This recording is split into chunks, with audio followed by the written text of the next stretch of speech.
up, right? Ronan MMA. Welcome back to the channel. The UFC 296 takes place this Saturday, and unfortunately, this is the final fight card of 2023, but fortunately for us, this card is pretty stacked, top to bottom, especially that main card. Now, in this video, I want to give my picks and a brief preview for every single fight on the card. We will start with the very first fight of the night and work our way up to that main event. So let us get started right away with the first fight of the night, which is Randy Brown versus Muslim Salikhov. Now, Randy Brown is coming off of a bounce-back victory after getting stopped by Jack Della Maddalena back in February. So I like to see that he didn't take a whole lot of time off, and he didn't allow that last fight against Jack Della Maddalena to affect him all that much, and was able to get the job done his next time out. Now, he's only ever been knocked out twice, one of which came against Nico Price, which was over 5 years ago. It was that weird position he found himself in with hammer fist from the bottom, and then in 2022, Vicente Luque, okay? And I do find that relevant because Muslim Salikhov wins the vast majority of his wins by knockout. Now, however, Randy Brown has fought multiple power punchers, and he was able to get decision victories over them. Considering he's had like 22 fights and he's only been put out twice, he's got a ton of UFC experience.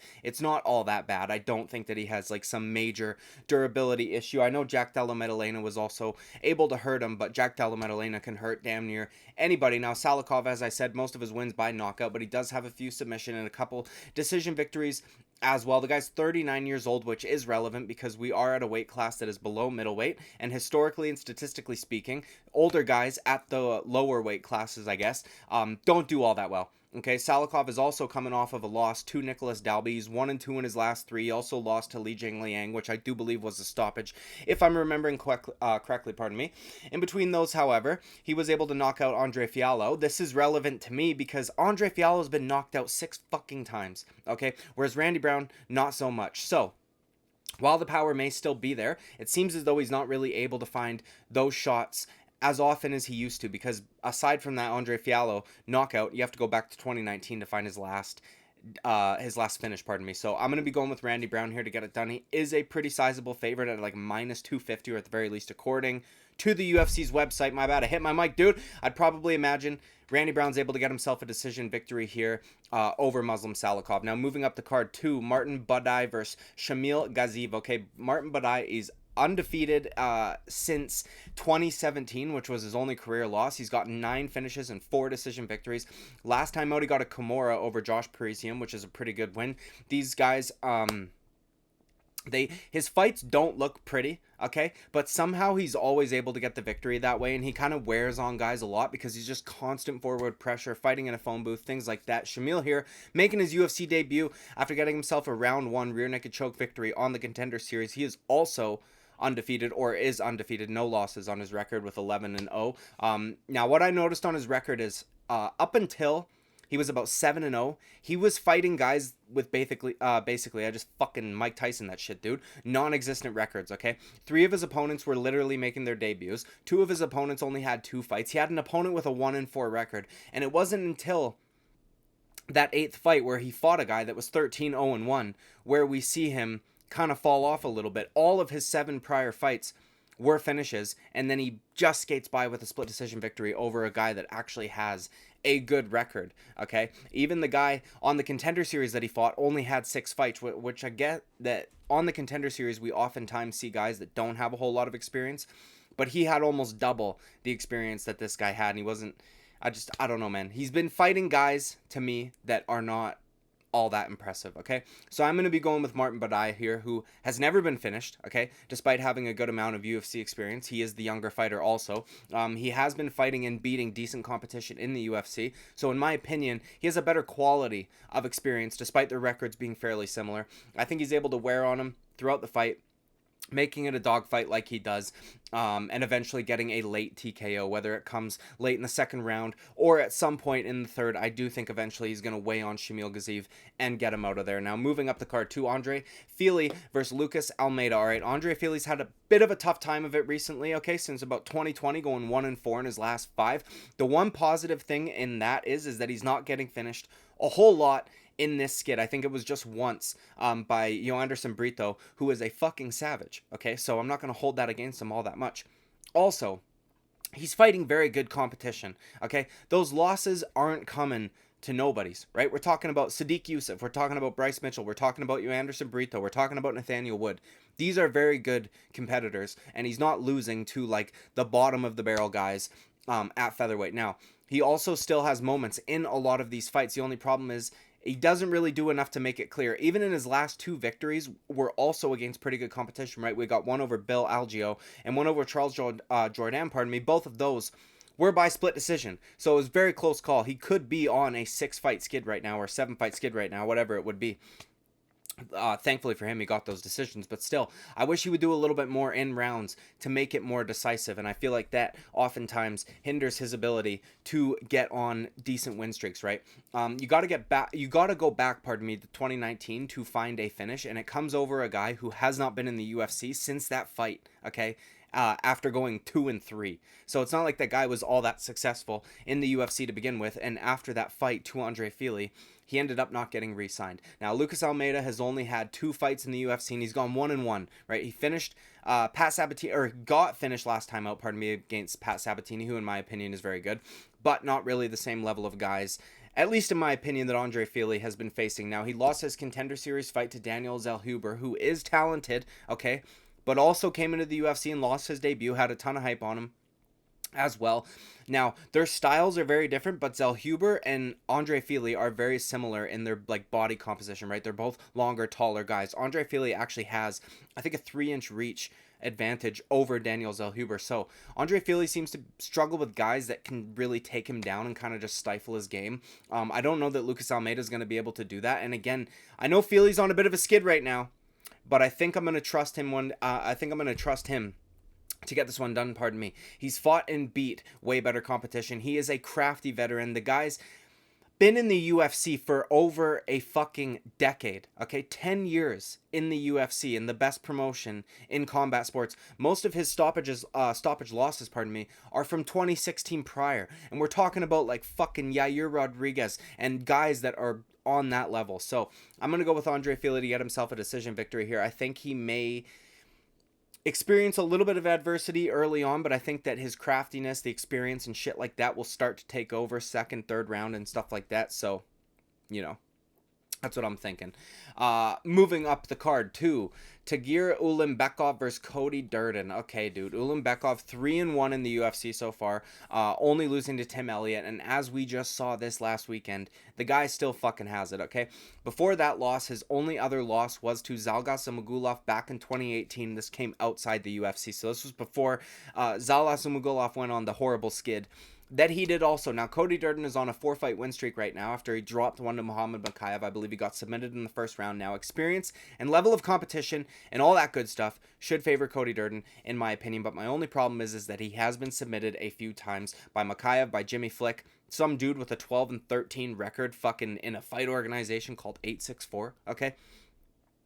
I don't like that he's been submitted that even that many times because of how many submissions Tagir Ulanbekov has on his record. Now, Cody Durden has more submissions than he gets submitted.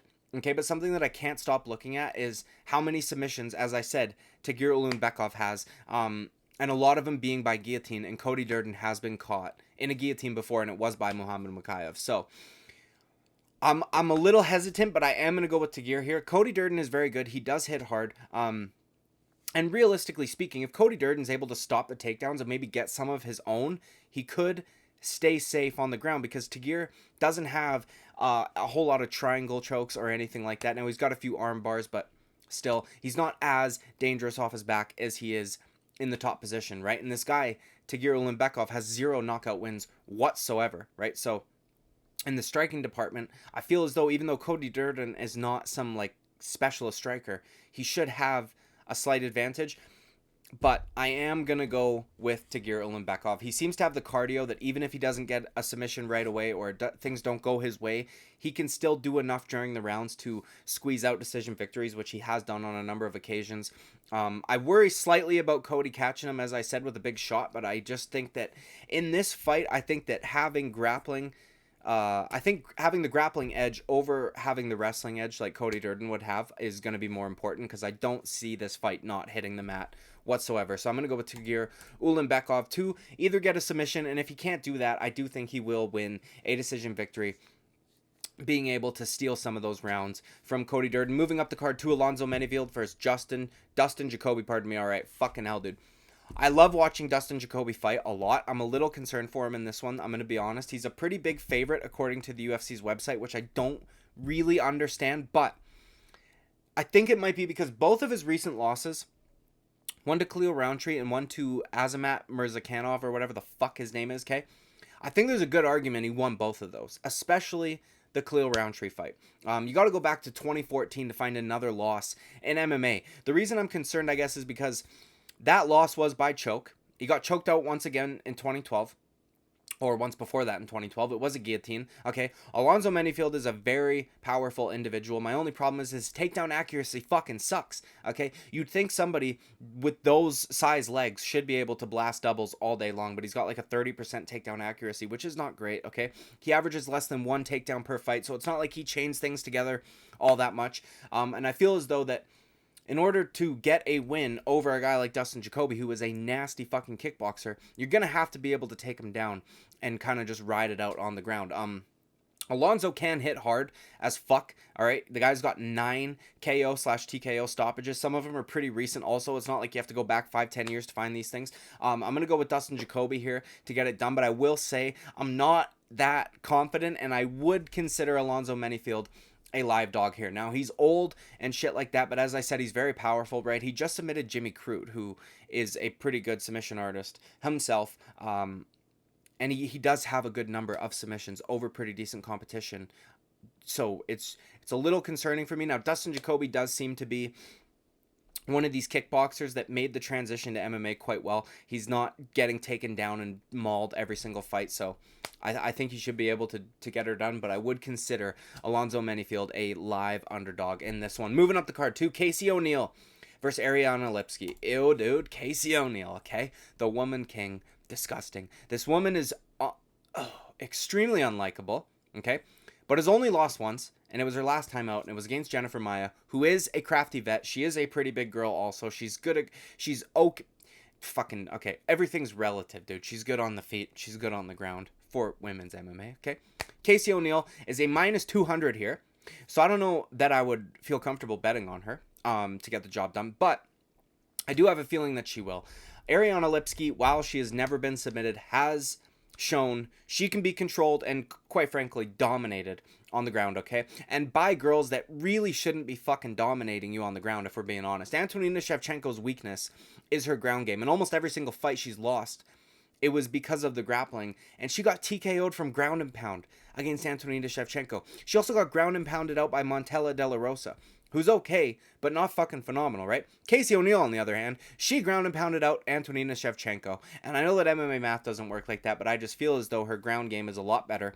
And while I don't think her striking is good at all, I'm talking about Casey O'Neill here still, I don't think that Ariana Lipski is really anything special on the feet either. She's been knocked out a couple of times. I'm going to go with Casey O'Neill to get a late in the fight ground and pound TKO, unfortunately, because that means we will have to hear her speak. And I fucking hate hearing her speak. Anyways, moving up the card. 2, Cody Garbrandt vs. Brian Kelleher. All right, boys. I think this is actually a winnable fight for Cody Garbrandt, which is something that I have not been able to say in quite a while. He has not fought since March of this year, and it was against Trevin Jones, who, while he looked good in that fight for the most part, right, he looked very sharp and on point with his takedowns, his movement. He was very quick and shit like that.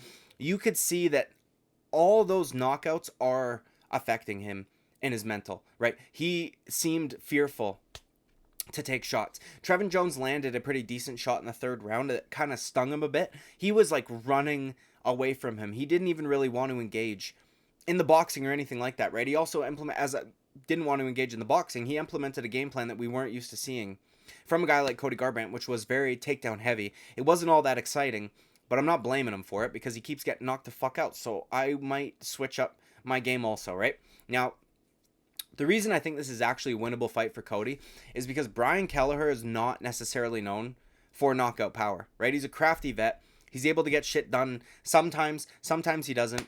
But he doesn't have, while he's a vet and he has way more fights than Cody Garbrandt, he doesn't have the same level of experience as Cody Garbrandt. And what I mean by that is, again, not the amount of fights, because Brian Kelleher's had a ton of fucking fights, but he has never had like UFC championship level experience, right? Cody Garbrandt hurt guys like TJ Dillashaw in his prime. And while he got stopped in both those fights, he also hurt him, right?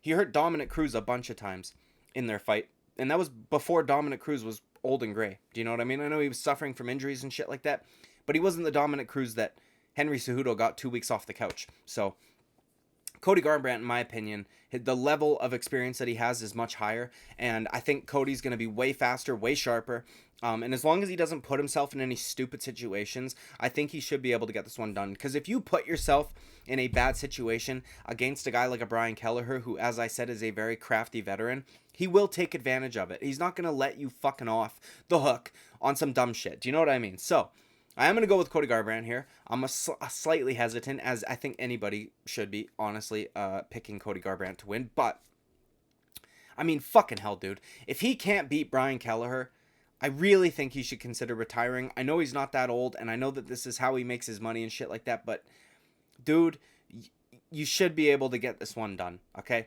Kelleher does not get knocked out a whole lot. Only once in his career, and it was by John Lineker. So, I mean, fucking hell, dude. Cody does hit very, very hard. I guess it's just a matter of what game plan he chooses to implement, because, you know, if he's fearful of getting hurt on the feet from Brian Kelleher, he might work the takedowns kind of the way he did against Trevin Jones. Now, Trevin Jones, in my opinion, hits harder than Brian, so maybe we'll see Cody entertain the stand-up a little bit more than in his last fight, but I do think he should be able to get this one done. If not by finish, I could see him doing enough to get a decision victory. Moving up the card to Irene Aldana versus Karol Rosa. All right, Irene Aldana really fucking pissed me off, dude, against Amanda Nunes, okay? She barely did anything. She stung Amanda at the end of round 1, and if I recall correctly, never tried to do it again, which fucking pissed me off, okay? It was so frustrating to watch. Karol Rosa, despite fighting at featherweight for most of her career, before this fight at least, she will look like the much smaller woman. I think she's like 4 inches smaller than Irene Aldana, or shorter, pardon me. I think she's got a shorter reach too. She's quite a bit younger, and she actually has one more fight on her record, so she's got a good level of experience. Man, I don't really know, and honestly, who the fuck cares? I guess I'm going to go with Irene Aldana, who I think has the power advantage in this fight, okay? She's never been submitted, but if she does what she did against Amanda Nunes and just goes full fucking retard, which is something you should never do, then she'll probably lose a decision. Karol Rosa has quite a few decision victories on her record, so hopefully Aldana learned from that, and it was just maybe she was afraid of the fucking GOAT of women's MMA or whatever, dude, right? Didn't want to get cracked by something that Amanda was throwing, even though she was the one that cracked Amanda, but regardless, I'll pick her to win, I guess, maybe by TKO, because she doesn't seem to win a whole lot of other ways, but who fucking knows? Moving up the card to Josh Emmett versus Bryce Mitchell. Arkansas's finest. Okay, all right. I think I'm going to go with Bryce Mitchell here to make the most of this short notice opportunity. I kind of think that Josh Emmett is done here. He's 38 years old, lower weight classes, and I mean, like, we're, you know, at really the lower weight classes here. On a 2-fight skid right now, he was fucking dominated and butchered against Ilia Topuria. He was dominated, butchered, and finished against Yair Rodriguez. Now, I'm a little fearful for Bryce's stand-up. Okay, it's very sloppy. He gets hurt quite a bit on the feet, and if he's not able to get the takedown and work his grappling, right, then he's just stuck there, and he's just taking damage. Now, he's very durable, and he can take a lot of damage, but that doesn't win you rounds. Do you know what I mean? So, the reason why I'm thinking Bryce Mitchell here, though, is Josh Emmett was subbed by Yair, okay, via triangle, right, who said in his post-fight interview in the octagon that he just learned how to do that choke properly. He just learned how to lock it in. I can't remember who he said had taught him, but about taking your foot and locking it in behind the knee crevice, right? He didn't even fucking know that, okay? And this guy's fighting for an interim championship, and he's fighting a guy who trained at Team Alpha Male, who's a wrestler, you'd think knows submissions and shit like that, shouldn't really be getting subbed by a guy that inexperienced when it comes to submission grappling. Now, Yair Rodriguez did hurt him a lot on the feet before that, so I think Josh Emmett was kind of just shooting out of desperation and didn't really know what the fuck was going on, but still, I don't like that he was subbed by a guy who just learned how to lock in a triangle. That to me is fucking insane, okay? But Bryce Mitchell has multiple triangles on his record. He didn't just learn how to do them, okay? So even if Josh Emmett decides he wants to implement his wrestling, which I don't think he'll do, I think he's going to want to stay the fuck away from any ground game whatsoever of Bryce Mitchell. I think Bryce Mitchell could cinch up something off of his back. Josh Emmett's takedown defense, despite being a wrestler and having a wrestling heavy game, I mean, kind of some of the time, is about 46%, okay, which is not great. Now, Bryce Mitchell does not have the best takedown accuracy of all time. I think it's at about 40. But he chains shit together. He weighs on you until he gets it. And the thing about Bryce Mitchell is say he shoots 5, but he gets 1. You're there for the rest of the fucking round, unless your name's Ilia Topuria. Okay? He doesn't need a whole bunch of takedowns. He just needs 1. So, while he doesn't have the best takedown accuracy, he doesn't really need to. Okay? I do think that Josh Emmett is in for a long night of grappling, and I think that if Bryce doesn't get too hurt on the feet before he's able to get Josh Emmett on the ground, I think he could potentially find a submission. Now, if he gets fucking tagged and hurt and rocked and cut open and all this shit, kind of like he did against Dan Ige, I could see him winning a similar decision to that one. But if he's able to get Emmett there early, before getting hurt a bunch of times, I think he should be able to get a finish. Now, moving up the card to Vicente Luque versus Ian Magato Cherry. Ian, the vegan fairy, will unfortunately be heard this week. He will be in front of a microphone all fucking week, unfortunately. And although I'm sure it will make for some good content, when he's whining and complaining about the things that are being said about him online, it's still fucking annoying. He has a very shrill voice, but regardless. Now, in my opinion, Vicente Luque is a very live dog here, okay? Because the dude hits hard. He's much better at fighting than a guy like Song Kanon, who, no disrespect, but is not on the level of Vicente Luque.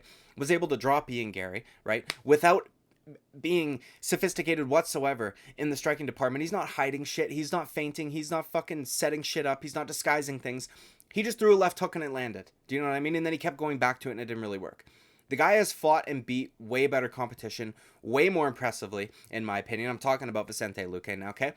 Compared to Ian Magato, the fairy cherry, whatever, is extremely crafty, very durable, only just getting stopped by strikes 2 fights ago by Jeff Neal, who hits hard, like, he hits like a fucking truck. Do you know what I mean? I know Gary, the thing that plays in my mind when I think about whether or not Ian Gary can win is, I know that he's not Wonderboy, right? And I know that their styles of striking are quite differently, but getting past his kicks might be a problem for Vicente Luque, kind of the way it was a problem when he fought Wonderboy. Do you know what I mean? Now, here's the fucking thing, though.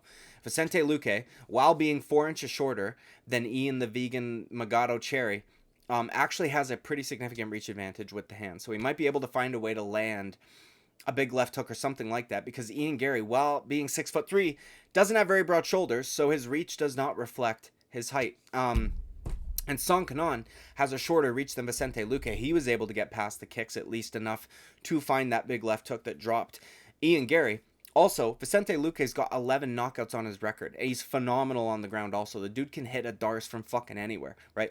And the finishes that he has are against very good competition. Whereas Ian, the vegan, Magato Cherry, took fucking Neil Magny to a decision, okay? Something else to keep in mind, or it could be a factor potentially, I don't know that it will be, but, is whether or not the online backlash or like the shit that he's getting online is getting in his head and will affect his fighting. I've seen some content creators who like to suck Ian Gary off say, this is, oh, dude, you guys are making a mistake. This is going to make him fight even better. Well, since fucking when does fighting emotional or angry benefit a fighter ever, right? I feel like if this guy wasn't so famous and shoved in our faces constantly at every turn, people wouldn't say dumb shit like that about him. It's only the superstars that people say retarded fucking shit like that, okay? Oh, he's upset. He's gonna fight even better. Okay, dude. Either way, it could have an effect. It could not. He might just be able to block it out. I don't think it's gonna make him fight better, though, right? So it's either no effect or a negative effect, at the very least, in my opinion. Maybe I'm fucking wrong. Tell me if you think so. Either way, dude, I'm gonna, because it's the end of the year, last card, fuck it. I'm gonna throw a crazy underdog pick on this card. I will go with Vicente Luque. Guy's got stoppages over longer guys than him, right? He's gotten one over Randy Brown, who I get that people would think it's silly of me to compare Randy Brown to Ian Magato Cherry, but my point is that he's able to get past the range of somebody that big and tall and long, right? He went to war with fucking Mike Perry. As I said earlier, he can latch up Darces from almost anywhere, which is something that Ian Gary couldn't do against Neil Magny, which a bunch of people have subbed Neil Magny, okay? Durable as fuck, right? I think that if Ian Gary wants to get Vicente Luque out of there, it's going to have to be by way of head kick to put him away, because I don't think he has the same kind of power in his hands as a Jeff Neal or even a Mike Perry, who wasn't able to get him out of there. So I think that if Luque doesn't get frozen on the outside, or by the fact that this guy's like some famous fucking whatever, he should be able to get in close and land some big shots. I think so, right? And Ian Gary is susceptible to getting caught with like boxing in boxing range, at least, okay? Or you know, he could always work for a takedown, as I said, because I don't think that Ian Gary's grappling is anything special, but we will see. Anyways, moving up the card to Tony Ferguson versus Paddy Pimblett. Fucking, I just wish this fight wasn't happening, but regardless, I'm extremely concerned for Tony Ferguson's legacy here, because all the guys he's lost to thus far are respected, right? Whereas Paddy Pimblett is not really respected, okay? I'm going to go with Paddy, but fucking hell, I don't even want to say this because I don't want to, like, jinx it, but I do believe that Tony Ferguson is a bit of a live dog here also. Simply because we know this, that power is the last thing to go, okay? And he definitely still possesses power, right? We saw him drop Chandler. We saw him drop Bobby Green. We saw him drop Justin Gaethje. I mean, the dude can crack, but it's like his ability to find those shots is slowly diminishing, or maybe not even really slowly. It kind of fell off a fucking cliff, but regardless. Paddy does kind of keep his chin way up in the air, right? Tony's got huge hands. His shit comes from weird angles. He could crack Paddy with something. But something that's concerning to me about Tony Ferguson is like the diminishing grappling ability of Tony. He basically put his head in that guillotine against Nate, right? Getting submitted by Bobby Green should not have happened. When it was Charles Oliveira, when it was Beneil Dariush dominating him on the ground, it made sense, okay? Beneil Dariush was ADCC champion, right? Charles Oliveira has the most submissions, I think, in the entire UFC. It made sense. Those last two, though, are not great. The one to Nate, I know Nate's crafty on the ground. He's very good jiu-jitsu shit. Bobby Green should not be fucking submitting you, okay? He just shouldn't be, right? And if there's any part of Paddy Pimblett's game that is respected, it is his grappling ability. So I am going to go with Paddy Pimblett to get a sub over Tony Ferguson. But I do think that Tony is a bit of a live dog here. And again, I don't want to fucking jinx it, but he's like plus 300. Paddy Pimblett didn't beat Jared Gordon. Do you know what I mean? But regardless, I guess I'll put it this way. I would not bet Paddy at minus 340. And that's what he currently is, at least according to the UFC's website. Just because of what I've laid out, right? Tony's got the power. If he cracks Paddy, who keeps his chin way up in the air, who's striking is garbage, then he could hurt him and potentially finish him.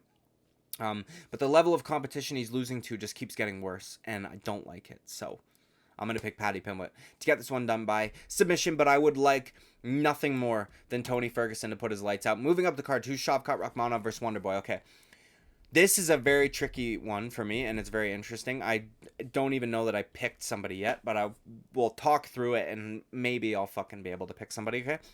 Something I noticed, I was watching back Shavkat Rakhmonov versus Jeff Neal.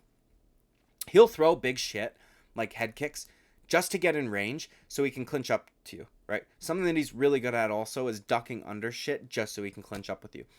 Jeff Neal, while he had a lot of moments, I also forgot this whenever I thought back about this fight. He missed weight by 4 pounds. Do you know what I mean? So I wonder what that fight would have looked like had Jeff Neal had to cut the extra 4 pounds. Now, Shavkat, while sometimes he can appear sloppy on the feet, at the very least defensively, he's actually pretty damn accurate. He lands at about a nearly 60% clip in all of his UFC fights.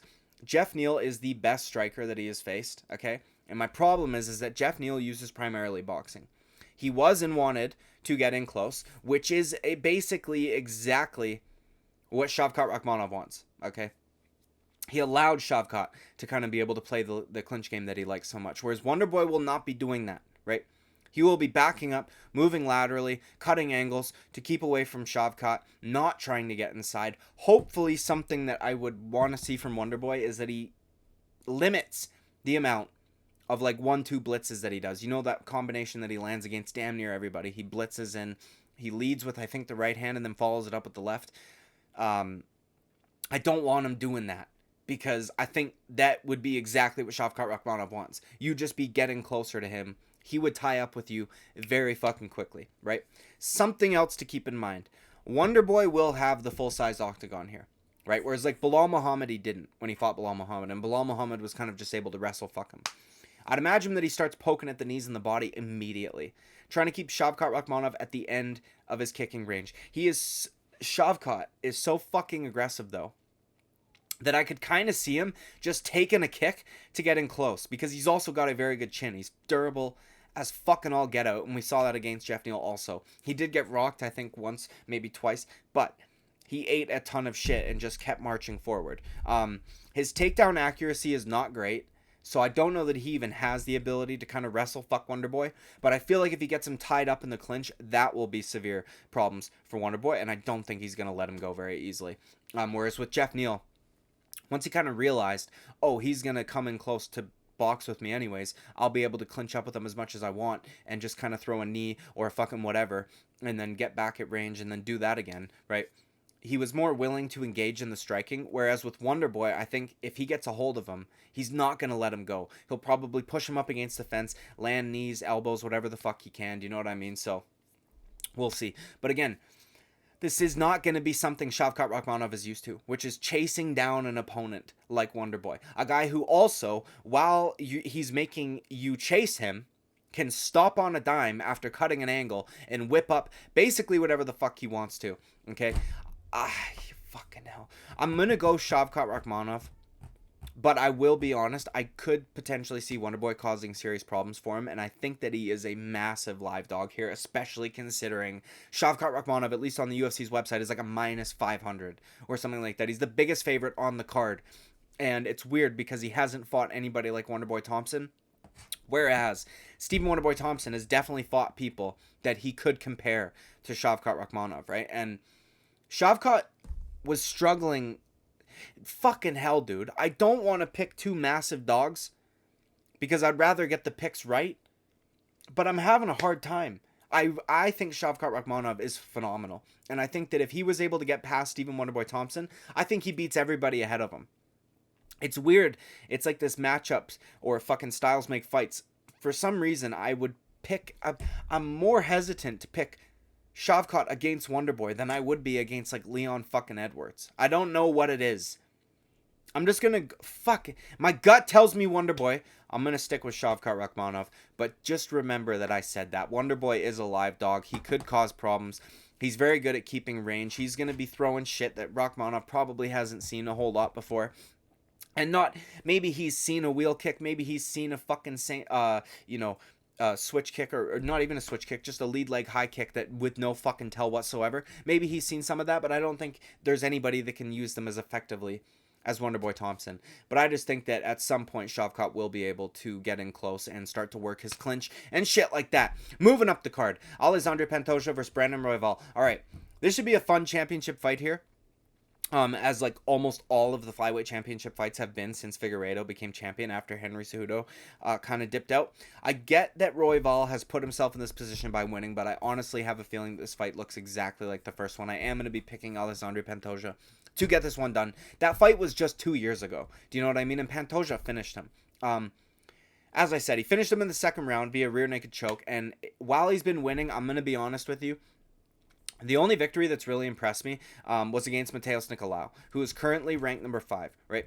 Previously, or before that, he beat Matt Schnell, who I think is ranked number 8, and for some reason was just fucking bumped up without winning a fight at all. He's literally coming off of a loss, but it was somebody else moving in the rankings that had him get moved up. And then before that, he fought a guy, Rogerio Bontorin, who's not ranked or even in the UFC anymore. So his 3-fight win streak, pardon me, the one that stands out is Mateus Nicolau.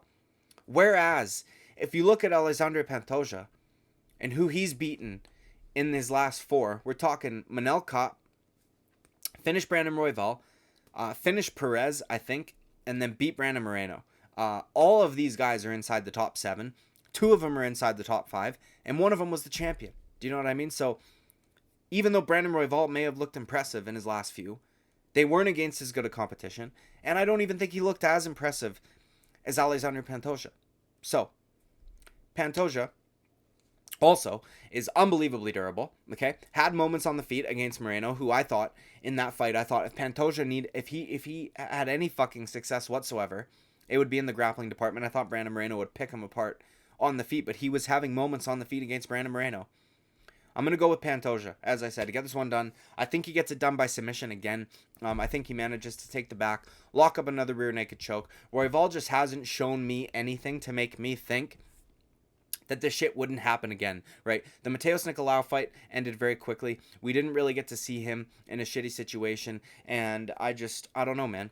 As I said earlier, the competition he's been beating and has beaten to get this opportunity isn't even as good as the competition that Pantoja has beaten to get his championship opportunity and also to win the fucking belt. Do you know what I mean? So, Pantoja, submission, maybe round 3. All right, we'll see. Moving up the card, Leon Edwards versus Colby Covington, main event, dude. All right, now, it will be funny that all the Colby fans are going to assume my political leaning based off my pick, but I assure you that you're all fucking incorrect, okay?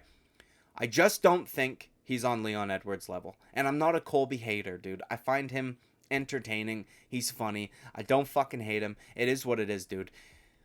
You know, he got hurt multiple times by Usman in both fights. Leon Edwards is a far superior striker to Kamaru Usman. He's dealt with the pace of a Kamaru Usman just fine in the third fight, not at altitude. And even when he had this shit performance in their second fight in Salt Lake City, he pulled out one of the nicest championship finishes in recent memory. Okay?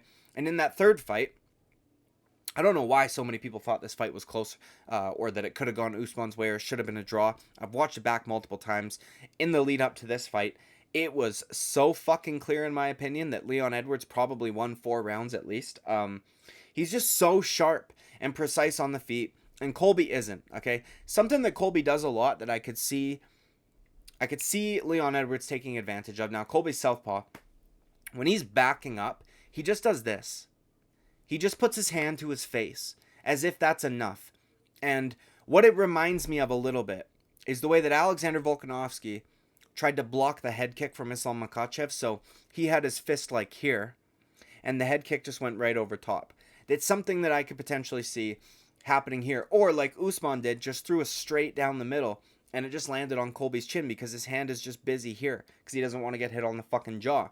So, you know, I could see Leon throwing something above his guard because he just has his hand to his face, or I could see him throwing something down the middle. Also, Leon Edwards switches stances way more fluidly than Kamaru Usman, so his attacks are going to be more disguised. He has more weapons to draw from, so he can throw shit from one position, throw shit from a different stance, and then Colby doesn't know what the fuck's coming. Usman and Colby have the same takedown accuracy, which is 45%, but Usman, in my opinion, has that number with way better competition. And like, you know, I know it's a fucking meme at this point, but Colby Covington hasn't beaten a single ranked guy, a current ranked top 15 opponent in a very, like, he just doesn't have any wins. So whereas Usman was doing it against the top contenders in his division, right? And Colby, also I would imagine Kamaru Usman's probably stronger than Colby Covington, right? Leon was able to defend all of his takedowns, and something that Leon was able to do that Colby Covington wasn't able to do was to secure a takedown so that it counts in an MMA setting, right? He was able to not just get a takedown, but also secure the position. Also was able to progress, take the back, threaten for the entirety of the first round in their second fight. Again, I know it sounds like I'm hating on Colby, but I'm not, right? He obviously has good qualities about him. You don't get this far without. He could win. Something could happen. His pace could be too much, but I just don't think so. I think very highly of Leon Edwards' skills, and I'm not picking Leon because I'm shitting on Colby. I'm picking Leon because I think Leon Edwards is just that good. And also, you got to keep in mind the inactivity of Colby Covington, where people like to shit on Leon Edwards for not fighting since the beginning of this year, whatever the fuck it was. Colby hasn't fought in almost 2 years, okay? He's over the age of 35, or he will be in a fucking month, okay? And the record of guys above the age of 35 in championship fights is 2-28. And that stat was 8 months ago, so it might even be worse now. I can't remember if any old dudes got fucked up this year. So couple that with the fact that he hasn't fought in almost 2 years. And in the second Kamaru-Usman fight, we saw him get hurt faster, right? In the first Usman fight, it took until the 5th round until we saw him get dropped. Whereas in the second Usman fight, I think it was the 1st or 2nd round, Usman hurt him badly twice. Do you know what I mean? And then in the Jorge Masvidal fight, he got dropped. And the Jorge Masvidal that he was fighting against was like an old washed up Jorge Masvidal with like no muscle definition left whatsoever. It was not the same Masvidal of like 4 years ago. So, you know, unfortunately, because it probably would be fun having Colby Covington as champion, if I'm being honest with you. I think Leon Edwards gets a TKO here, and I think it happens relatively early on. I think maybe the longer the fight goes on, maybe Colby's chances get better. Maybe he's able to wear on Leon and shit like that, able to tough it out, make it to a decision. I just don't think he'll have the striking to keep up with a guy like a Leon Edwards, whereas Kamaru Usman's striking was a lot more rudimentary, a lot more simple, not as sophisticated, and I mean, not nearly as sophisticated. Leon Edwards disguises shit very well. Kamaru Usman kind of just throws a 1-2 and a push kick to the body. I don't think the takedowns are going to come as easily as people think they are. Colby Covington is not. He does chain shit together quite a bit, and once he gets you down, he makes your life fucking hell to try and get back up. But I'm just not. I don't think Colby's going to be able to get this one done against Leon. I think Leon's just too fucking good. And I know people like to say he's boring and all that shit, but goddamn, the dude is good. Anyways, dude, that's the end of this video. It went way longer than I thought it would, but regardless, like and subscribe. I would greatly appreciate it. I will see you with the next video. Bye-bye.